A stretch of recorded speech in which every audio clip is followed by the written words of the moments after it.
Hi, everyone. It's Tim Hinton, the beast of the marching arts and the host of the Marching Roundtable podcast. Thank you so much for listening. Scottie Basham is the principal of the Lavoie Exceptional Center in Hillsborough County, Florida, where I live, which provides education and support for students aged kindergarten to 22 with a wide range of disabilities. Scottie and her team do really exceptional work, and I think you're going to love this conversation. I think you'll find it very inspiring and informative. I asked her to speak with me about combating ableism in our music programs. You can see the video version of this on the Marching Roundtable YouTube channel. We'd like to thank Fred J. Miller Incorporated, found at fjminc.com, for sponsoring this podcast. I hope you enjoy it.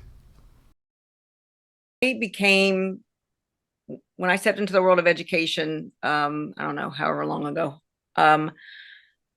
I began teaching as a special education teacher, but it really wasn't until I had personal experience with like losing my hearing and some other things that kind of changed my perspective on how impactful it is for people who might have something outside the norm, which is really the majority of society. It's really all of us, but for whatever Sure. reason, we don't tend to think of it that way. And so that's in essence what ableism is. Ableism is kind of the belief that has become normalized that the norm, whatever that is better than any type of deficit. So it's better to walk than it is to be in a wheelchair. It's better to not have to use glasses. So being able to see without glasses is better than having to wear glasses. So any type of like disability would be seen as,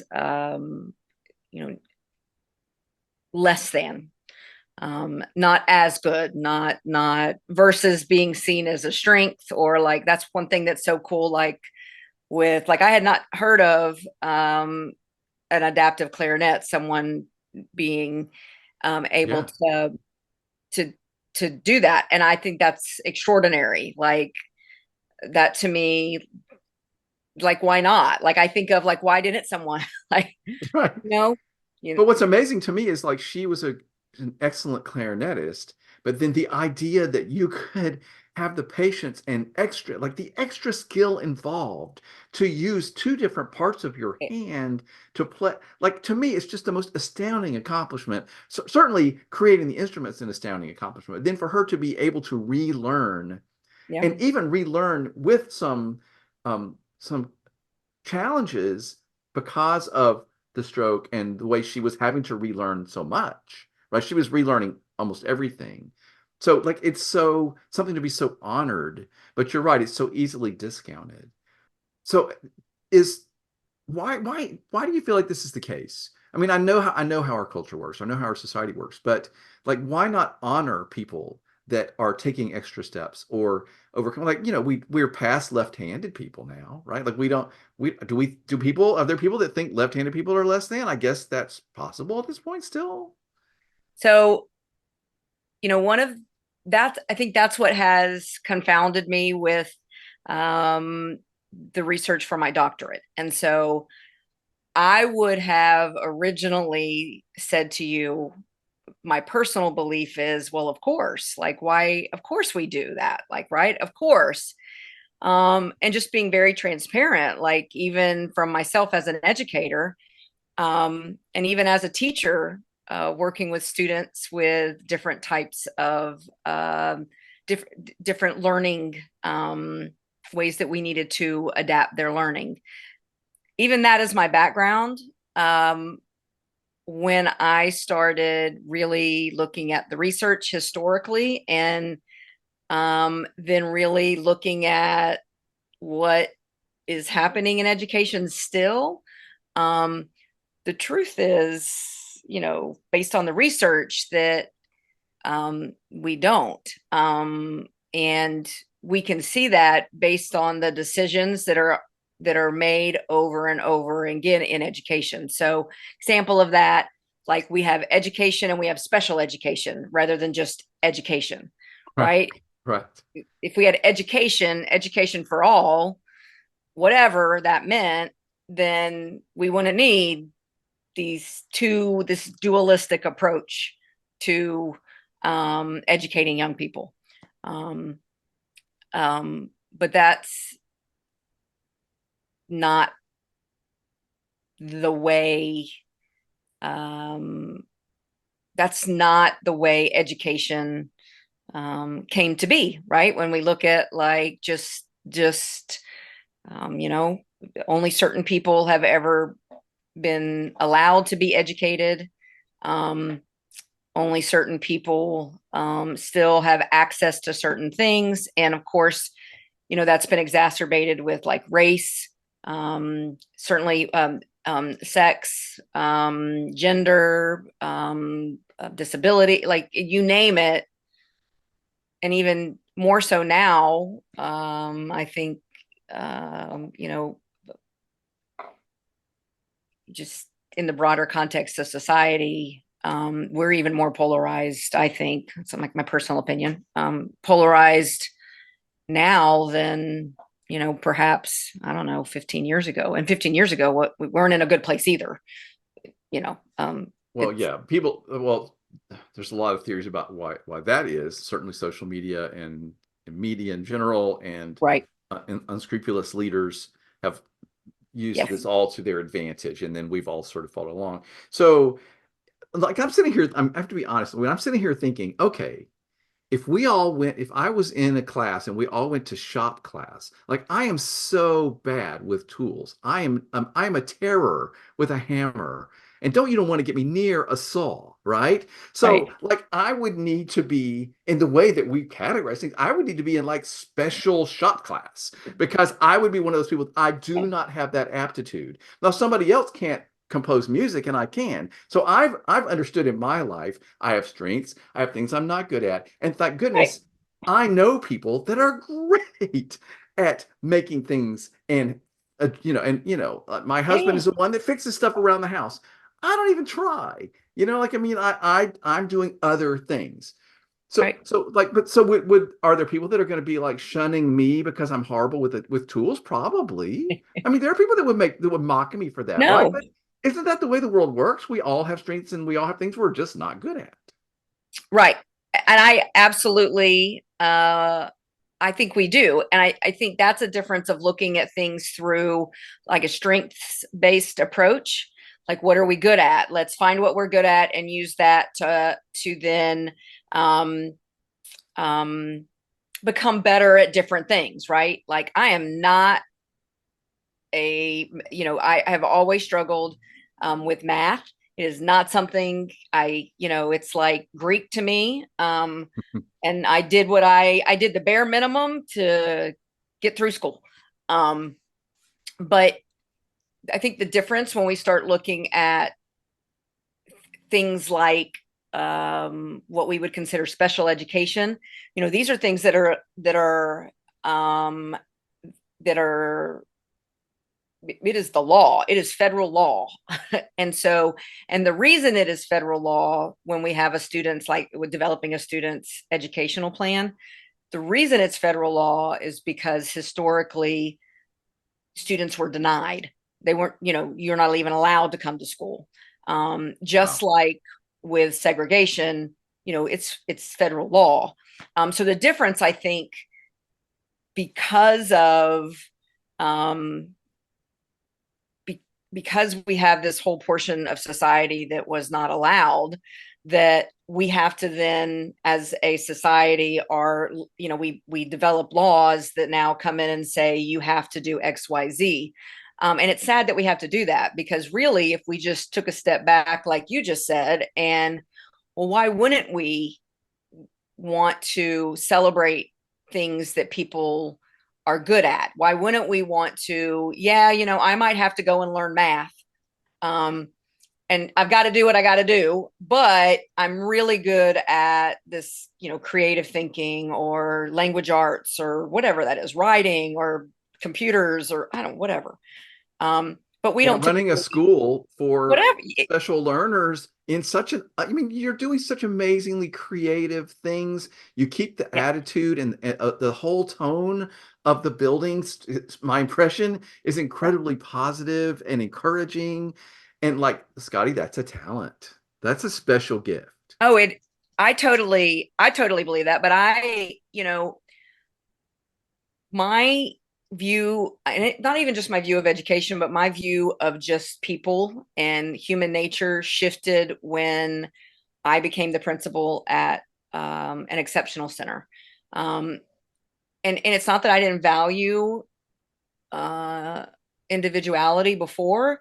I don't think I understood it the way I understand it now. Um, I think like ingrained in me was, of course, I want to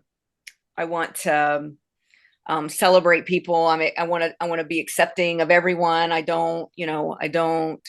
Um, but for me, this is different. And so when I think of like the professor with the adaptive clarinet, or when I think of a student um, marching in a marching band show that is visually impaired, or a student with a significant learning disability that might have some processing issues, either with like reading music or even like reading drill sets.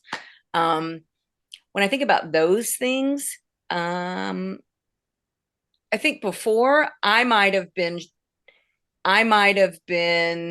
more critical of like this person doesn't have the skill set for that, um, versus now what I do and what I get to do every day is look at a student just from where they are as a human being, and we get to look at how we're going to um, open the world for them, and not that their world is not already open, but it's really how we then are going to understand them, not how they understand the world, because they already understand their world.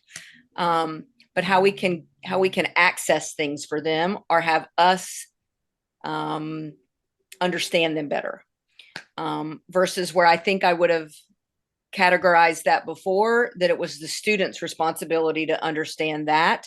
I totally see it as my responsibility to understand them. And,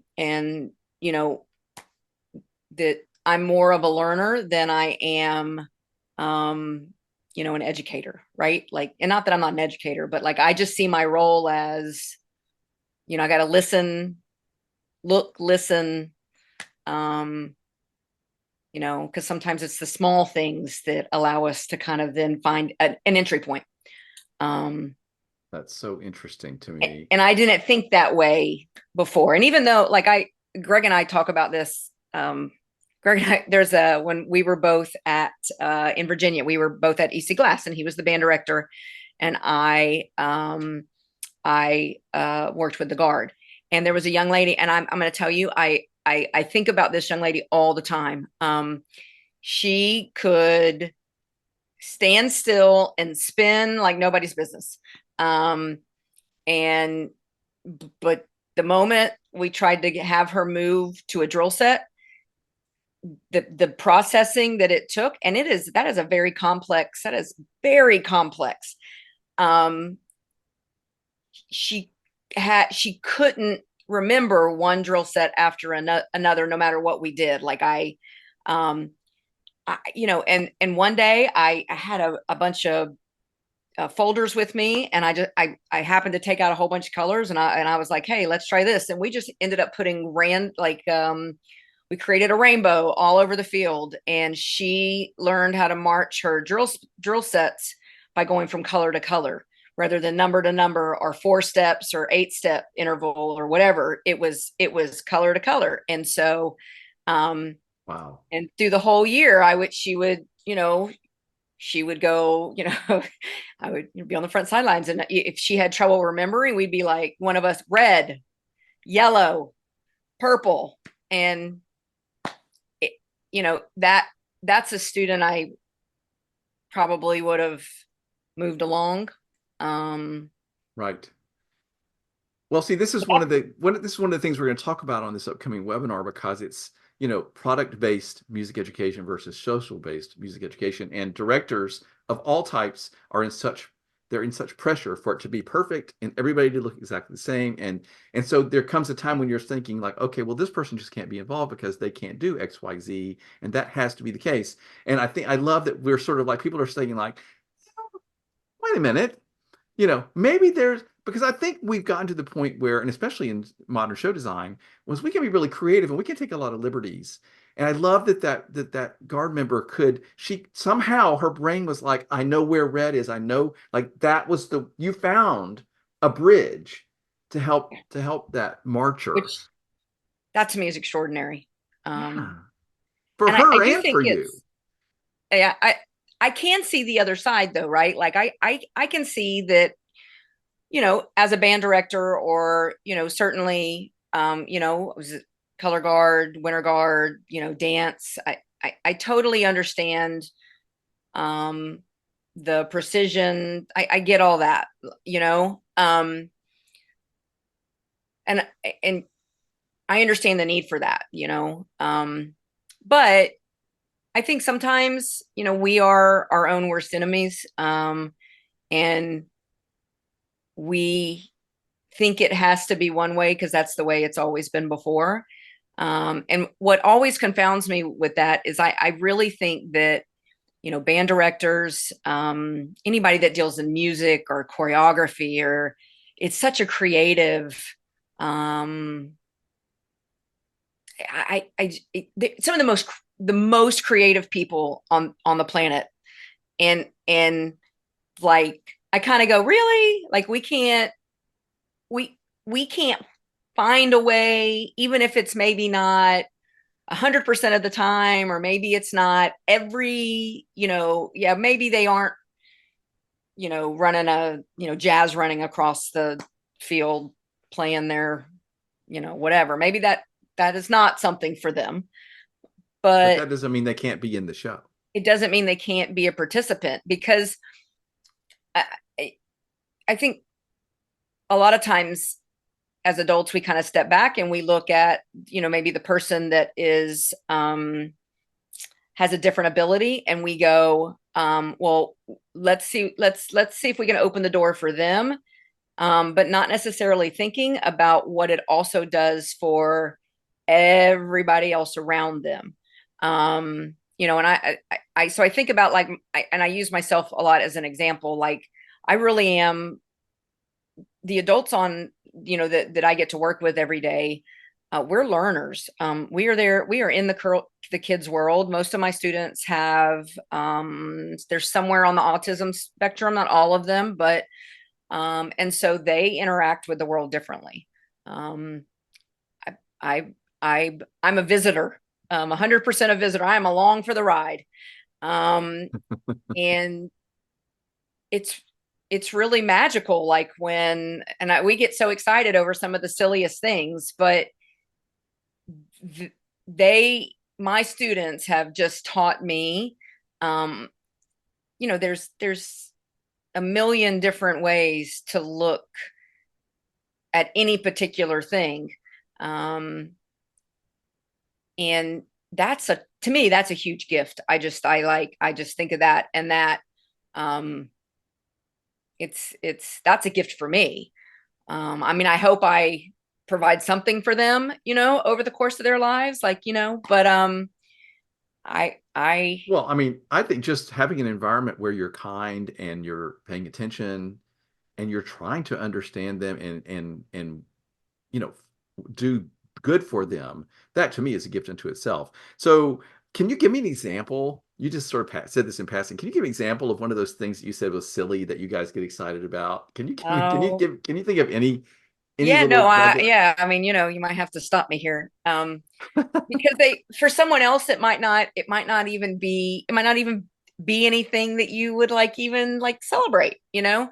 Um, so um today I was in an IEP meeting for a young man who's in elementary school, and he's in first grade, so he's very young, and um, he is has a diagnosis of the autism spectrum, and he's nonverbal, and so there's been a lot of working with from our perspective of how to open up communication for him. So how do we communicate? How does he communicate?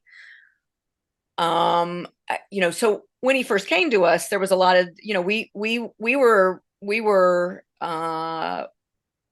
we were introducing him to things like a classroom. Like, so this is what a classroom is. This is what a door is. This is what a seat is. And that's not done through, through us talking to him. It's through, examples and visuals. And so today, he's been with us he's about 6 months. And so today I was sitting with the young man's parents and his amazing teacher and a couple of other professionals that work with him every day. And we were sharing that the student now is pointing to, we use visuals. So we've introduced 4 visuals for him. So it's go. There's a picture of, what we use arrows sometimes to do go. There's a bathroom, there's yes, there's no. And so he had no functional communication before he came to us. He's now using the visuals to communicate with us. So he understands what the visual means and what the cause and effect is of the visual, which is, so he has 4 pieces of functional communication. And just recently he's started to verbalize the word go and touch the visual that would be go. And so I have goosebumps thinking about it, because like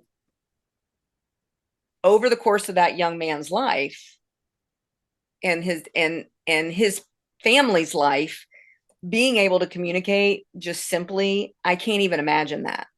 I can't even imagine not being able to share my wants, needs, my happy times, or like people understand while I'm mad. And so he's gaining that, like he's gaining the ability to be able to communicate. And it's not through us forcing him to speak, that may or He's just going there. there's It other strikes ways. me as like the first step on the moon. Yeah. It's like, Seriously, like so transformative for him and his whole family.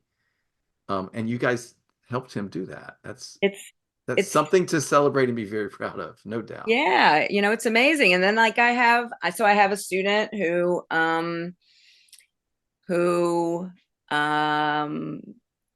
previously has not been able to be around other peers. He's spent a lot of time isolated as we've worked him through some of his significant behavior. But he's now and he was only at school, so he was he was on a modified day, so he was only there like a few hours. He's now there. He's at school all day and in a classroom with students, in the lunchroom with students. He's going on field trips with his peers. And so like I think about that, and that's through our teachers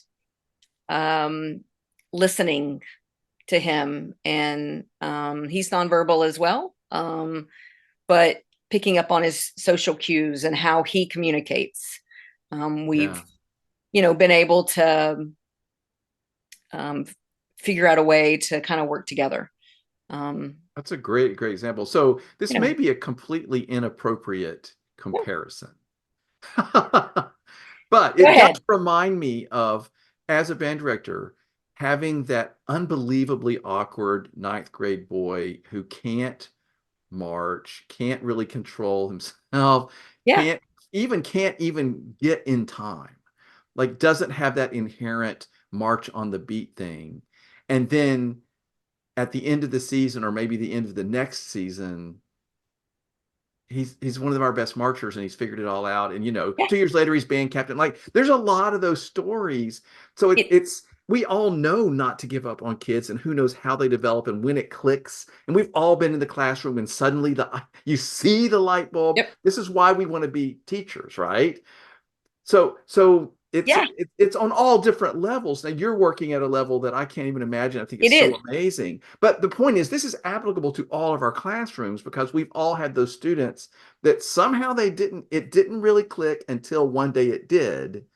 And thank goodness we didn't Yes. send And them I away. yeah, I think one of the greatest gifts that has come to me since I became the principal at this school is I've heard so much around presuming competency. And so, and this for me, like when it's not rocket science, but like in the world of disability, it's pretty common language that we need to presume competence. But it's not for me. It's not just students in special education, right? It's for all people. Let's presume competence. Let's presume that students have the ability. Let's presume that students, can do. We may need to create the pathway or help them with the pathway to get there. Oh, I get it. But what happens a lot, I think, just across, and this is not just in any one area, but I think what we say a lot is, no, that student can't do that. That student can't do it. They don't have the ability to do it. They may not have the ability yet. And yeah, we may not, if a student's just starting out, they're not going to, they don't have the skill set to be able to, you know, so, if you're starting out running, you can't start out running and run a marathon.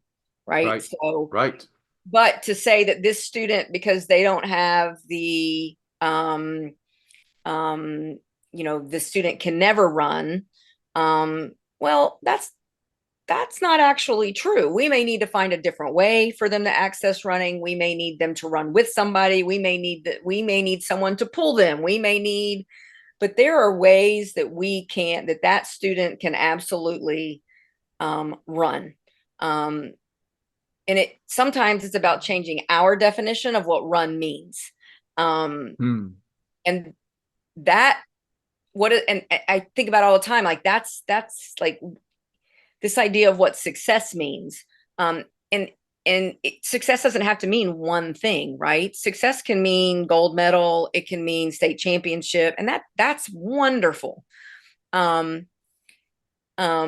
for some students, just stepping in the classroom, stepping in the band room, being at a Friday night football game, being able to sit amongst a percussion section,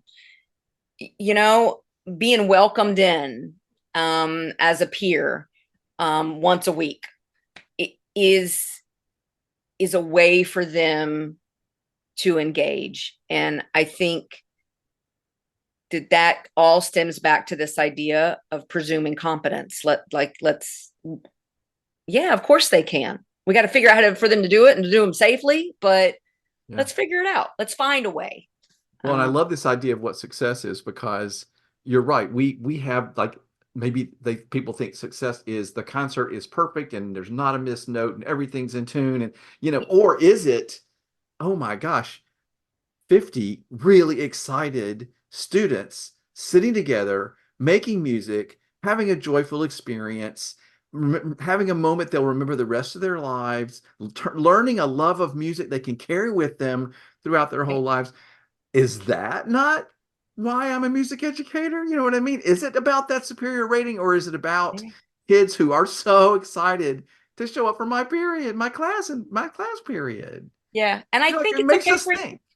Yeah, and I think it's okay for it to be both. Like Right, I don't right. think you have to give up one for the other. Um, but I think that has to be a choice. Like you have to make that choice. One of the most the a day on my campus that I absolutely love is my students love music. They and they engage with music differently than what I would engage with music. But that's for me. I'm like, oh, I didn't think about that. Oh, what if we do turn that upside down? And oh, that's awesome. Oh, what if we do? What if we take a drum? Oh yeah, it sounds differently in this room than it does over here. Like let's try the drum now out and let's go. Let's try it out in 5 different rooms and let's see how it sounds differently. Um, we have my kids drums is one of the things, and it has probably has to do with some of the like the vibrations of the drums, but they and they all have the ability, every student on my campus, no matter if they're wheelchair bound or some of my students are visually impaired, some of them are deaf and hard of hearing, some of them are very medically fragile and don't have the use of their arms or their legs, but every student somehow, some way can interact with a drum. There's a million different ways for that to occur, but we have drum circles on our campus, and we have someone who comes out and um, who does these amazing musical events, and they are an event, and I have never seen such sheer enthusiasm and unbridled like enthusiasm ever in my life. And the the kids love it, and they're excited, and they're smiling, and they're moving, and then when you look around at the adults faces, we're playing and we're doing, and but watching the students just being comfortable being who they are um is awesome. And music is for everybody. Everybody can interact with music somehow, some way, in some form. Yeah, um absolutely. you And know drums too are so primal. I met a whole group of ladies recently who do these drum circles, and these are like older lady, older women of a certain age, shall we say, right? no And no but like no, they I love just, that. yeah, Yeah. no, and they, I mean, it was so cool to me. Like they just love to get together and do these drum circles, and they find it very spiritual and a way of really releasing. And we all have that experience. So you just described that with your special set of students too. Um, I mean, and anybody, I mean, come on, no matter where you are, if one of those great little drum lines comes marching down the street, we all start moving and we all start dancing and we all want to play. Yes. And like, this is a primal thing. So that's a very exciting story. Yes, and we do it quite frequently, and of course we have music on our campus every day. We have that as an elective for our students. So I even think, I've actually had people say to me, and I'm glad they ask questions, because that's how we learn, right? That's how people um maybe opens up someone else's world. But I've had people say to me, what your students have, your students have music, you have music on your campus? And I'm like, oh yeah, we have music, we have art, we have PE, and we have agriculture. They Once again, it's about presuming competence. Why wouldn't we, like, so I think um I think that's maybe kind of the mindset. Like, why wouldn't you? Like, why wouldn't you Yeah. include students in a Friday night football game or Right. It whatever makes it me think is? of Carol Dweck, of course, and the fixed mindset versus the growth mindset. This is exactly the same thing you're saying, right? It's like, why not assume that they can? They just can't do it yet. Yeah. But if you have that fixed mindset and it's like, oh, that student just doesn't have the competency, too bad, student, move over here. You don't get to participate. Or let me challenge myself to be creative and find a way. You know that the clarinet professor that we were talking about earlier, she talks about music classrooms where there's a student who just sits in the front row and plays a triangle, and it's negligible to the impact of the music, but that student is so committed and they're involved and they're a member and they're at every single thing and they're with their friends, and like Yeah. it's possible to find a way to include, right? And we can be creative and do that. So does this ableism then, to bring it back around, like that seems to me this is a part of our, unfortunately, our music education world, right? That we're talking about how do we get past that idea of looking down on someone who can't do the Yeah. all the things we're imagining that perfect student might do, or that model student, shall I say? Yeah. So like, you know, ableism is really the negative. So ableism is or someone that might make ableist assumptions about it's that I'll use myself because I wear a cochlear implant, that I don't have the same expertise as the principal sitting next to me, that Wow. that that person is going to be better at their job because they can hear. So it's already coming from the standpoint that I'm at a deficit, that I'm less than the person sitting next to me, versus um, no one's better or worse than the other person. We have different strengths, and we interact with the world differently. And um, there are strengths that I didn't have before losing my hearing that I have now. Um, and that in some cases makes me a better listener maybe than the person next to me, maybe not. um Well, no, the world is but full of stories of people that have had challenges, and it has then made them better as a yeah. teacher, as an educator, as a person. I mean, those there are myriad. Can you give me an example? Would you be? I don't want you to get too vulnerable here, but like, could you give me an example of something that you think you have grown into? So for Made you, me, yes. oh man, so I lost my hearing. I lost my hearing on my left side about 4 years, so it's been about 4 years.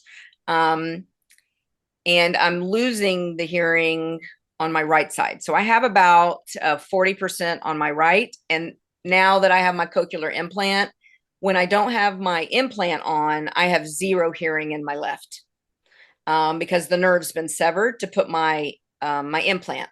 Um, my implant I don't have to wear all the time, so I can take the outside piece off, which is wonderful because I don't have to hear the stuff I don't want to hear. But it it it it has changed a lot the way that I take in take in sound, because when I have my cochlear and music is a really, I think it's, for me, it was one of the hardest things for me to kind of I don't know, maybe accept or get used to, because music sounds very different for me when I have my cochlear implant in. A lot of the sound that comes in is more um, like kind of like almost like computer generated. That's kind of what it sounds like, because it's not my ear hearing it. Ah, It's the interesting. nerve. Yeah, Yeah, so yeah. it's more like electronic sort of, but I still have organic hearing on this ear. Um, so I I I got really good when I was losing it at masking. I got really good at like, um, turning my head, because I still do that some. I got really good at reading lips, which has been a wonderful thing because I'm pretty good if I can see people's lips. I can pretty much make out what they're saying as long as they're not talking too fast. Um, that's I can see amazing. that being very, very helpful as a No, school that's amazing. administrator.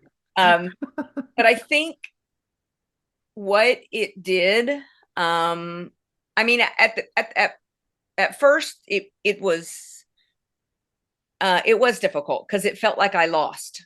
It felt like I lost my hearing, and I actually started reading a book through my research, and it was about it's called Gaining Deafness, And rather than looking at something that I lost, flipping that for me and thinking about all these things that I gain as interacting with the world differently. So when I think of working with my students, a lot of them are nonverbal. A lot of language doesn't connect.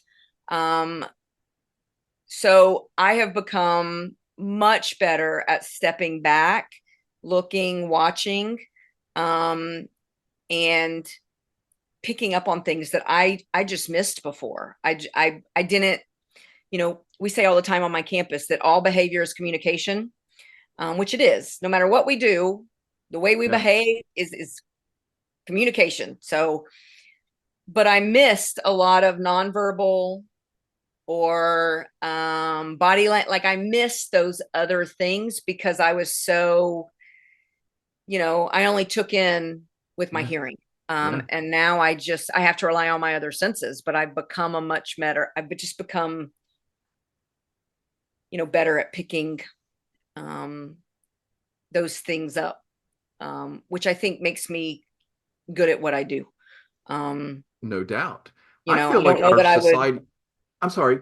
no, I just say, um, I don't know that I maybe would do. I mean, I feel like I do a good job. I don't know that I would feel like I would do as good of a job, knowing the way I did my job when I had my hearing. Yeah, no, this is so interesting to me. I feel like our society in general is horrible at listening. And I feel like more and more people don't really pay attention to the world around them very Oh yeah, much. And so right. it's very interesting to me that I can see how that journey you've been on would make you pay attention and be so much more perceptive because I feel like people go around the world in a bubble these days and Yeah, they're not even aware that you're next to them in the grocery store or certainly in the next car, you know. So there's a message there too. But yeah. I don't know. I think one of the hardest things, and this has given me a true appreciation of my kids, and even my families, like just what they might. I can't even imagine some of the challenges that they face each day. But when I went from hearing to losing my hearing, gaining my deafness, however you want to look at it, I really was unbelievably. I was shocked. I mean, I was really shocked of people that I had worked with for years and knew me really, really well, colleagues, and the way they interacted with me. It was like I disappeared within a day or 2 days, and, um, it wasn't, that's just a lack of knowledge and that's them being uncomfortable with how to navigate. But that in essence is ableism right there. That yeah, that I yeah. became less than the moment I lost my hearing, versus becoming an asset in a different way, or them looking at it in a different way. And we've come full force because I'm not quiet, so um, you know Yeah, um, you fixed it. You talk to them. Yeah, I understand that. So it strikes me also as being sort of like a lack of empathy in our. I feel like there's a lack of empathy in our society right now as well. People have a really hard time imagining themselves, putting themselves in someone else's shoes. And yeah, I feel like that is such an essential thing. And I feel like perhaps that might be one way if I was standing in front of someone and I'm maybe that ableism is popping up in me and I'm thinking, oh, well, they can't, or I have to treat them a certain way. For me to stop and imagine, is that one possible step forward here is to try to imagine in their, because you're doing that with your students, like how are they seeing the world? How are they communicating? You're having to be so perceptive. yeah. And I when I even think of it like with my kids, right? Like, a student who might have cognitive challenges, or a student on the spectrum, or might interact with the world differently, a lot of times we take choices away from them because we think they don't have the ability to choose. Hmm. um, Hmm. and that's not true at all. So you know lunch is a very simple thing. Like, I think of that like, when I first got, people were choosing kids lunch for them, and wait a minute. you know they can choose what they want to eat, and so there's ways we have to do it, and maybe some visuals, and but that's on us. That's on us. And so um you know students being able to choose how they navigate or how they live in the world, right? Like, having the choice. Well, would you like to play a triangle, or would you like to play a drum? Whatever. Like, um, okay, maybe they don't know. Well, let's try a triangle, then let's try a drum. Like, um, but we have to present that for them. We have to present it to them.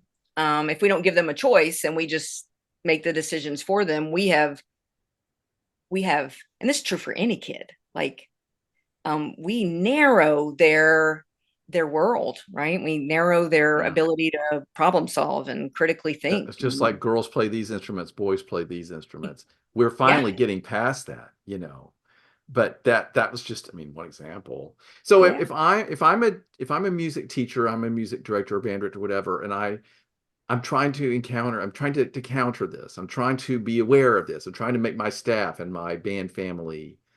So we've talked about some obvious things. So how do I talk about this? How do I have this conversation? How do I begin to make this better? oh, um, oh, I, I, I think there are, I think there are, I think there's a starting place, and I think the starting place is obviously with the person in charge, right? And I have never been a huge, when people, say to me, or say to, oh, you're doing such a great job. I think a lot of us, I mean, I know I point to, my staff. They're the magic. Like, they're phenomenal. Um, but the truth around it as well is that the the leader um sets the expectations for the group that they're in, right? Or the group that they're working with. And if the adults aren't accepting of um, of of any type of any kind of difference, right? So rather than, like, I think, like, if they're not accepting and in their language choices, so things like, well, no, we can't do this, we can't do that, he can't do that, she can't do that, whatever it is. So I think it starts with looking at, kind of stepping back and looking how you're framing your program, right? Like, whatever that is. So, and what are the ways that you're willing to negotiate space for difference, and being able to articulate that, right? And like I said, I completely appreciating that like, I don't think it has to be one or the other. I think you can have this space, but then, maybe, like I said, maybe it's like one after school rehearsal in 9 weeks, where a student has the ability to start coming in and learning, or whatever it is.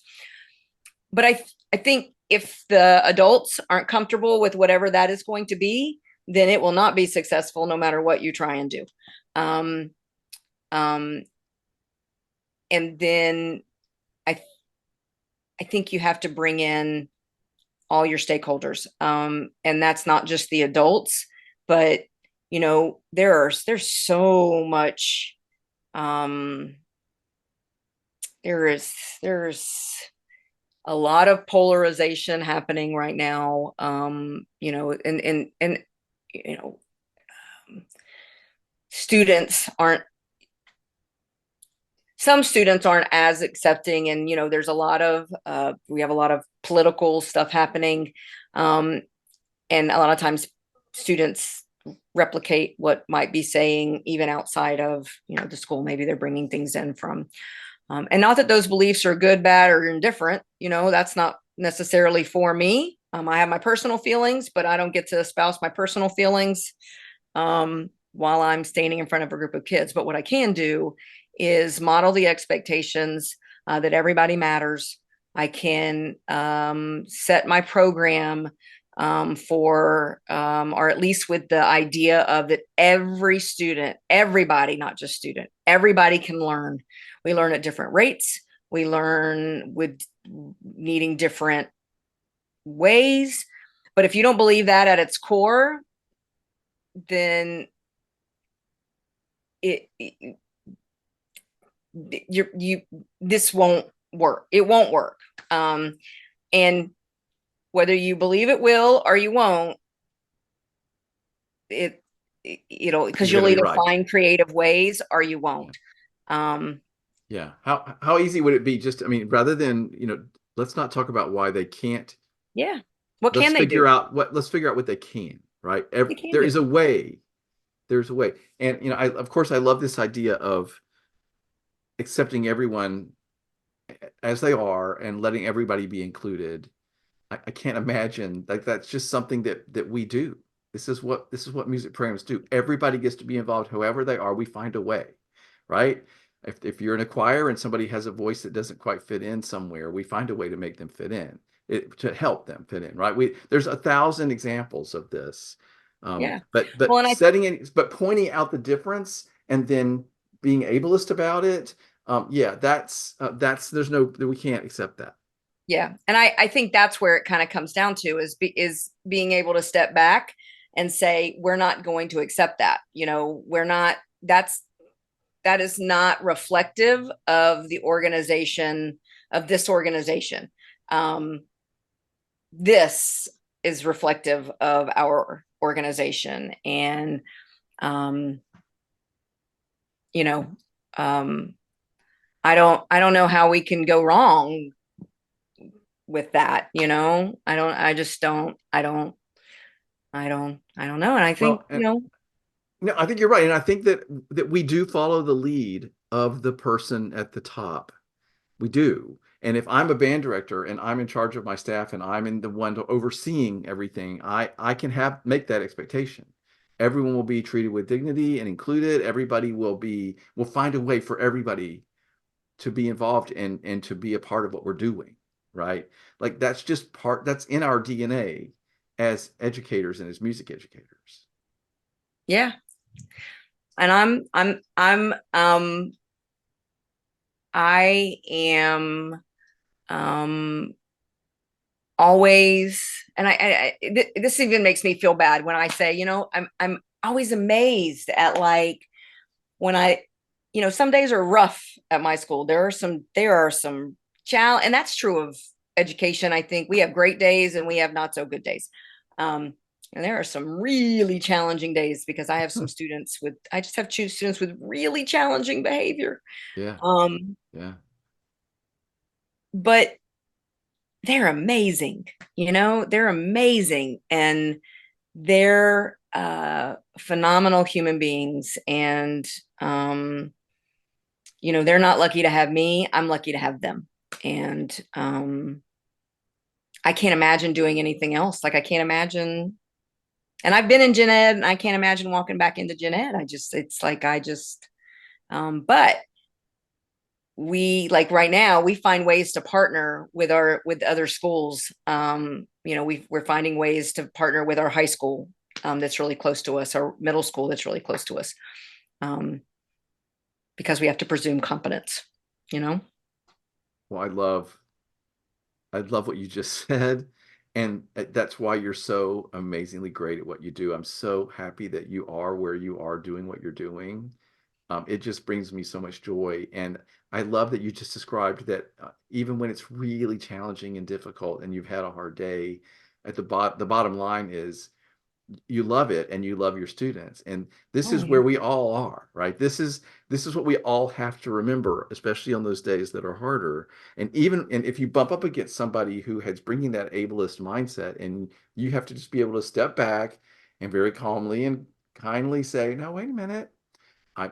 Let's do this another way, right? There's Yeah. there's a way to do that with some kindness and calmness, and find a way to bring them around and let them see it from where you're looking, right? I think that gives me a lot of hope, and it makes the challenge seem more doable, because I'm not trying to solve the whole world. I'm trying to adjust one little thing at the time. Yeah. Yep. Yep. If we all did a little bit of that all the time, I that would be a I lot. I know, it's not. I do think it can feel overwhelming though if you're trying to like, Yes. you know, if you're looking, or might have a student that's nonverbal, and maybe they have mobility issues, and you have all of this, right? And you're thinking, oh well, wait a minute, but what's you know there's small adjustments, there's opening up worlds, and very can start in small ways, and the kids will guide you. The kids will tell you all behaviors communication. They'll tell you one way or another. We just have to listen. you know they'll let us know. Amazing. I love it. And we all just do a little bit.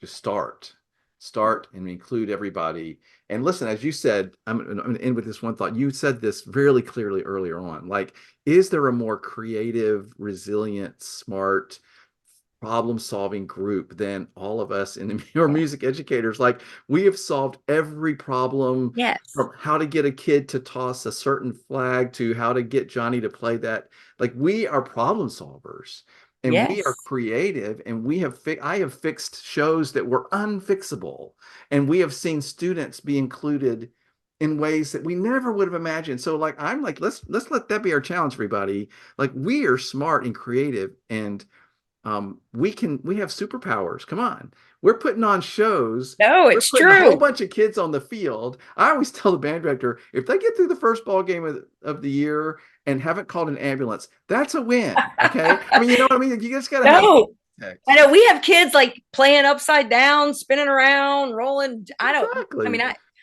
Look what we can do. I So, know. so I, can we I, not find a way to include a yep. student who's coming from a little different place? Of course we can. And are we going to let our program have ableist tendencies? No, we're going to fix that. We're going to adjust all of those whenever we see it. Scottie, this has been the most enjoyable I've had a conversation. great time. I've loved it, and I appreciate again how vulnerable and honest you are in. And gosh, I love the work you're doing. I'm so happy that you're there, and Oh no, I love it. I Thank hope you. you like the impact you're having on not just those students, but they're going home, and their families are benefiting in untold ways. It's quite remarkable. Well, I'm like I said, I have told Greg many a time they're going to have to drag me out of there because I hope so. You need I to be there. just, I do. I love it. And, even on the hard days, um, I've never experienced anything like it in all the time I've been in education. Like Well, and I love this that you is, described that the own challenges that you've had with your hearing and otherwise have made you better and stronger in untold ways as well. I love that you shared that, and we all know that's true. So I'm going to inspire myself with those same thoughts as I go through my day. I like it. Thanks for talking to me. no, thank you for having me. I'm going to send you a little clip of one of our drum circles. I would love it. I'm I going to send you really a clip can't. because they're you, you'll enjoy it. I totally, I will include that. Can I share that as part of this? Yep, Okay. I'll share one that I have media releases in place for. I love it. Okay, everybody, that's going to follow right now. Thank you, Scottie. Yep. All right. Thanks.